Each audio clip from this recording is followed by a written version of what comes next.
Dan selanjutnya marilah sama-sama kita akan kembali melanjutkan kajian kita pada malam hari ini dengan materi Tazkiyatun Nafas yang langsung akan disampaikan oleh Al-Ustaz Dr. Haji Lukman Hakim MA. Kepada Al-Mukarram dipersilahkan.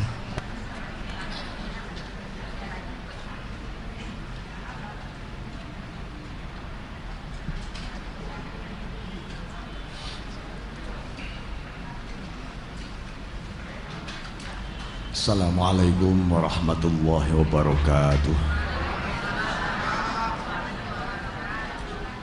Bismillahirrahmanirrahim. Alhamdulillahirabbil alamin. Allahumma shalli ala sayyidina Muhammad wa ala alihi wa sahbihi wa sallim, amma ba'd. Bapak, ibu-ibu, jamaah Masjid Agung Sunda Kelapa, pada malam hari ini kita melanjutkan Tazkiyatun Nafas dan topik yang akan kita ambil mengenai ubudiyah. Jadi ubudiyah ini salah satu tema yang penting di dalam proses pembersihan jiwa kita, sekaligus penyucian hati kita, tathhirul qulub. Kelak kita mengenal bagaimana aktivasi kehambaan kita ini benar-benar memang secara mekanis maupun secara organis ini benar-benar proporsional. Jadi ada satu ungkapan Ibnu Athaillah As-Sakandari mengatakan begini: matlabul arifin as-sidqu fil ubudiyah wa iqamatu huquqir rububiyah. Tujuan pencarian orang-orang arif, orang-orang yang mengenal Allah, itu tujuannya bukan supaya dapat hebat, bisa terbang, dapat karomah, ini dan itu, bukan. Justru tujuan yang dicari adalah bagaimana mereka ini benar dalam menjalankan ubudiyahnya. Satu.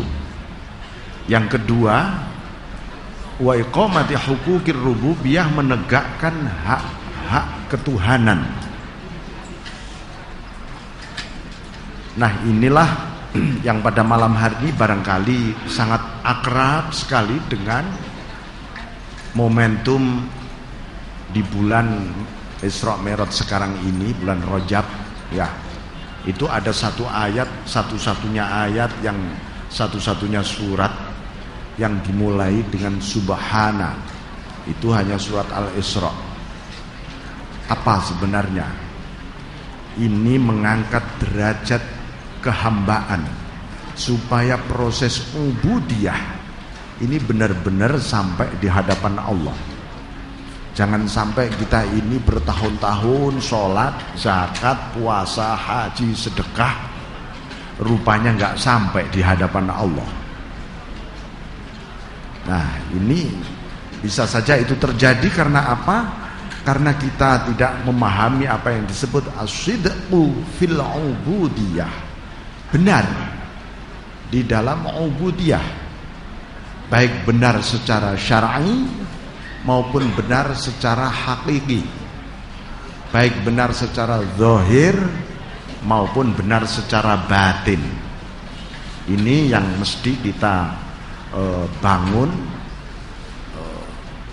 dan ini menjadi bentuk penegasan kita, karena Rasulullah SAW itu bersabda, "Dzaqa ta'mal iman man radiya billahi rabbah wabil islam dina wabil islami dina wabi Muhammadin sallallahu alaihi wasallam nabiyya." Itu semua hadis sudah kita kenal banget. Akan merasakan rasanya iman. Iman ini sudah kita jadikan statement setiap hari, kita bersyahadat berkali-kali, tapi kok nggak pernah merasakan iman ya.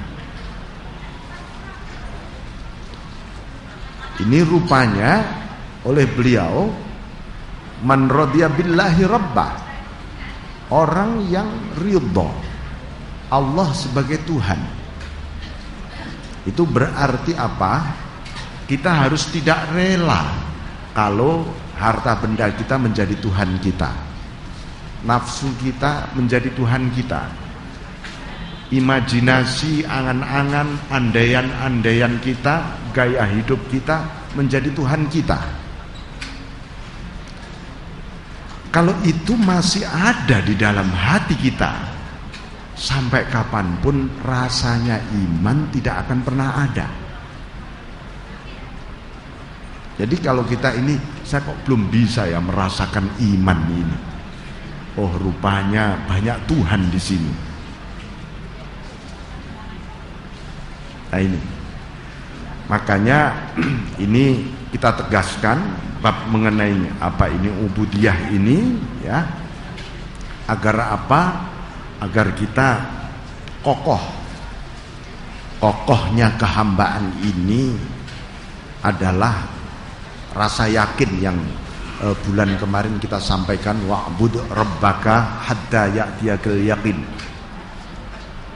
Rupanya buahnya iman yang bisa dirasakan itu awalnya adalah rasa yakin.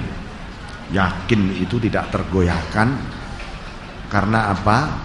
Karena iman kita itu, barangkali kita keluar dari masjid naik mobil, tiba-tiba sudah simpangan dengan mobil orang atau handphone berbunyi, itu sudah mulai goyah hati kita. Dan tidak goyah itu cuma berapa menit sehari semalam kita. Apalagi ada berita duka, goyah hati kita. Ada berita yang membahagiakan, goyah juga hati kita, iman kita. Kenapa? Karena yakin memang tidak ada. Nah, di dalam tradisi tazkiyatun nafas, ubudiyah ini salah satu bentuk proses bagaimana wujud bahan baku yang namanya hamba. Yang namanya hamba ini dimasukkan di dalam pabriknya Allah. Ya, pabriknya namanya agama yang dibawa oleh Rasulullah SAW. Ini pabrik manusia sebenarnya. Untuk apa? Untuk memproduk manusia-manusia yang berhamba kepada Allah, bukan yang lain. Pabriknya Rasulullah ini, ya, kita ini ya namanya digiling ya di dalam pabrik. Banyak sekali cobaan, berat, kadang-kadang nikmat, tapi itu dalam rangka supaya kita ini supaya bisa menghadap Allah dengan sempurna. Nah, ini penegasan kembali. Makanya tadi saya sebutkan satu surat satu-satunya yang diawali dengan kata subhana, itu hanya surat Al-Isra. Maha suci zat, subhanalladzi asra bi'abdihi laila. Maha suci zat yang mengisrakan hambanya, bi'abdihi. Makanya hamba lagi. Rasulullah Sayyidina Muhammad yang diisrakan itu bukan kerasulannya, bukan kenabiannya, bukan Muhammadnya, tapi kehambaannya, bi'abdihi. Sehingga inilah yang bisa diikuti nanti oleh umatnya. Kalau yang diisrakan Muhammadnya, umatnya nggak bisa mi'raj. Padahal Rasul menyebutkan as-salatu mi'rajul mu'minin. Salat itu mi'rajnya orang beriman.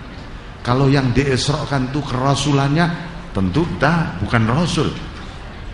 Apalagi kenabiannya, kita juga bukan nabi. Tapi Allah menyebutkan dengan tegas bi'abdihi. Nah, inilah kenapa sholatku ini kok gak bisa mi'raj ini ya. Mi'rajnya Allahu Akbar, mi'rajnya kok ke mall. Ini ya, Allahu Akbar, ini anak belum dijemput, loh mi'rajnya ke sekolahan. Jadi ini tentu karena ketika kita sholat, kita mencoba untuk punya Tuhan banyak. Bukan Allah, bukan raditu billahi rabba tadi. Jadi ini mi'raj kita ya, ini untuk menguatkan kehambaan kita ya, supaya kita mi'raj kepada Allah. Subhanalladzi asra bi 'abdihi. Nah, kita tahu semua oleh-oleh Isra Mi'raj itu salat. Itu banyak sekali oleh-olehnya, tapi salat itu yang paling urgent. Karena itu kita ini mestinya ya, tidak ada namanya sholat itu malas. Tidak boleh sholat itu dijadikan prioritas nomor sekian gitu. Sholat itu harus disongsong dengan semangat karena kita sedang mi'raj. Dan supaya bisa mi'raj, jangan mencoba-coba kita mi'raj dengan diri kita sendiri. Saya tak mi'raj, loh gimana caranya? Ya ini nanti saya caranya dengan saya fase-fasekan sholat saya. Wah nggak bisa ini nanti. Atau saya khusuk-khusukan banget. Wah nggak bisa. Kita tetap mengikuti Isra Mi'rajnya Rasul. Subhanalladzi asroh. Yang mengisrokan itu Allah, bukan diri kita.